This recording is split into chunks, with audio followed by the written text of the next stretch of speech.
उठाकर तुम सर्व समर्थ है। दो प्रकार से, या अंदर से विवेक से वैराग्य प्रकट करके, या बाहर से राग ही हटा लेंगे, वो जगह नहीं रखेंगे जिसे आप अपना कह रहे हो। तैयार रहना।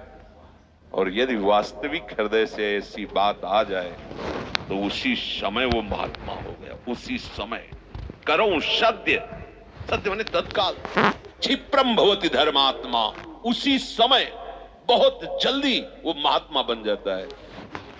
कितना सुंदर सिद्धांत है।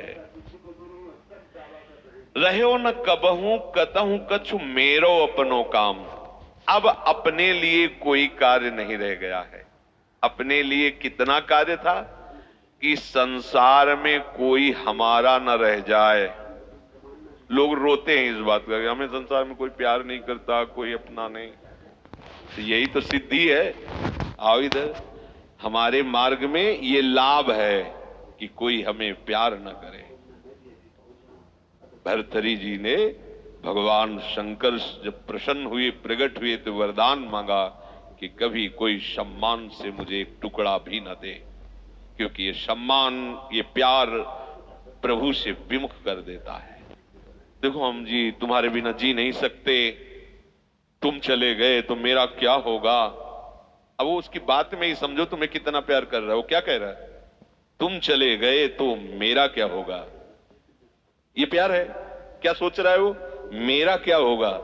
बस पकड़ लो, कोई तुम्हारा नहीं।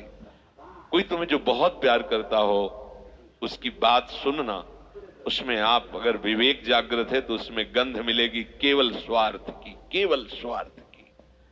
कहीं किसी कोने में तुम्हें प्यार नहीं मिलेगा। पूरी प्यार की जो स्वांग भरी वृत्ति है उसमें केवल स्वार्थ नृत्य कर रहा होगा, केवल वासना नृत्य कर रही होगी, केवल कामना का तांडव होगा। बस विवेक से देखना। अगर विवेक नहीं तो सब फंसे हुए तो उसी में है। प्रभु कह रहे हैं कि जब साधक भगवद आश्रय नहीं लेता तो कहीं ना कहीं उसके हृदय में भोक्ताव करता भाव बना रहता है, या अहंकार के कारण। फिर वो विषयों का चिंतन करता है। बहुत ध्यान देने योग्य बात है। विषयों का भोग तो बाद की बात है। हमारी दुर्गति का प्रधान कारण विषय चिंतन है। इसीलिए भगवान ने कहा है कि जो मेरा चिंतन करता है निरंतर, उसके लिए मैं सुलभ हो जाता हूं। अनन्य चेता सततम यो माम स्मरति नित्य साहा तस्याहम सुलभा पार्थ। मैं उसके लिए सुलभ हो जाता हूं। अब यहां ध्यान देना है कि विषय क्रिया नहीं हुई, लेकिन केवल चिंतन आपके हृदय को बर्बाद कर देगा। इसलिए कहा गया कि एक क्षण भी भगवत चिंतन छूटा तो हानि हो गई। ऐसे संस्कार गलत अंदर डाल देगा, वो जलाते रहेंगे। मन जो है ना, ऐसी स्थिति पैदा कर देगा कि ये ज्ञान विज्ञान आपकी समझ में ही नहीं आएगा।